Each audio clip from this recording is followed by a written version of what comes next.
Hello दोस्तों, मैं अभय श्रीवास्तव आप सभी के सामने। मैंने इंडियन पॉलिटी यानी भारतीय राज्य व्यवस्था के प्रीवियस क्लास में डिस्कस किया था सिलेबस का, कि उसका सिलेबस क्या है यूपीएससी, यूपीपीसीएस और अदर स्टेट कंपटीशन एग्जाम में। अब मैं जो संविधान सभा यानी इंडियन पॉलिटी का सबसे इम्पोर्टेंट टॉपिक है, हमारे संविधान का निर्माण किसने किया था? हमारे संविधान का निर्माण संविधान सभा ने किया था।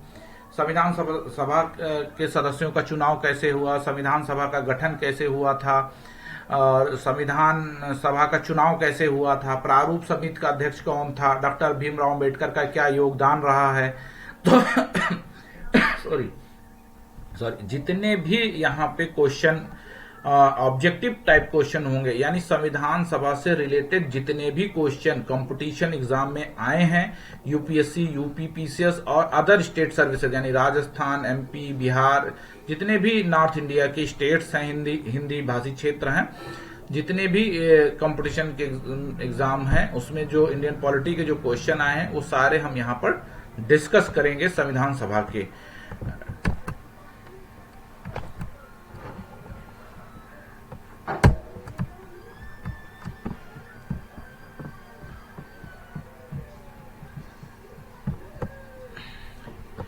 एक निर्वाचित संविधान सभा द्वारा भारत के संविधान का निर्माण करने का प्रस्ताव किया गया था।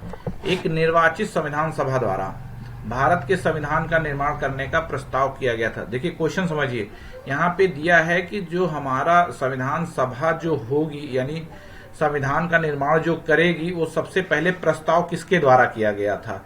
साइमन कमीशन, ऑप्शन ए है साइमन कमीशन द्वारा, ऑप्शन बी है भारत सरकार अधिनियम 1935 द्वारा, ऑप्शन सी है क्रिप्स मिशन द्वारा, ऑप्शन डी है ब्रिटिश कैबिनेट मिशन द्वारा। तो मैं आपको बता दूं कि जो प्रस्ताव लाया गया था संविधान निर्माण जो संविधान सभा द्वारा किया जाएगा, वो सबसे पहले जो प्रस्ताव था वो क्रिप्स मिशन द्वारा लाया गया था। और कैबिनेट मिशन योजना के अंतर्गत मैं बता दूं कि संविधान सभा का जो गठन किया गया था वो कैबिनेट मिशन के आधार पर किया गया था 1946 में। यहाँ पे क्वेश्चन पूछ रहा है, सेकंड क्वेश्चन है, कैबिनेट मिशन योजना के अंतर्गत संविधान निर्मात्री परिषद में प्रत्येक प्रांत को आवंटित सदस्य संख्या निर्धारित करने के लिए एक प्रतिनिधि कितनी जनसंख्या के अनुपात में था? यानी जो संविधान सभा में जो सदस्य थे वो एक सदस्य यानी प्रति सदस्य पे कितनी जनसंख्या का अनुपात था, यानी 10 लाख का था। ये मैं बता दूं, ऑप्शन ए है 8 लाख, ऑप्शन बी है 10 लाख, सी है 12 लाख और डी है 15 लाख। मैं बता दूं कि यहाँ पे 10 लाख जनसंख्या का अनुपात था सभी सदस्यों के प्रति सदस्यों पर। अब तीसरा क्वेश्चन है, भारतीय संविधान का गठन किया गया था। मैं आपको फिर बता रहा हूं, भारतीय संविधान का गठन किया गया था कैबिनेट मिशन 1946 के अंतर्गत। कैबिनेट मिशन 1946 के अंतर्गत किया गया था। ये इसका राइट आंसर होगा। 1946 में निर्मित अंतरिम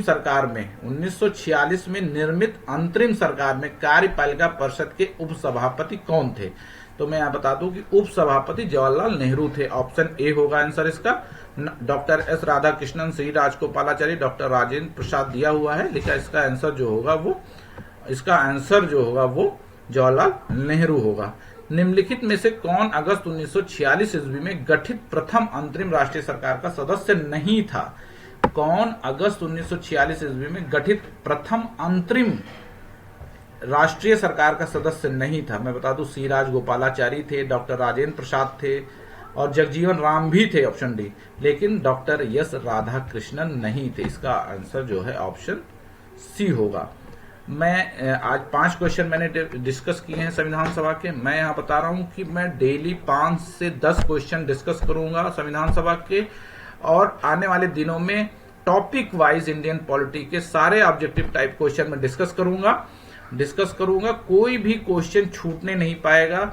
ऑब्जेक्टिव टाइप क्वेश्चन मैं डिस्कस करूंगा। धन्यवाद आप सभी को।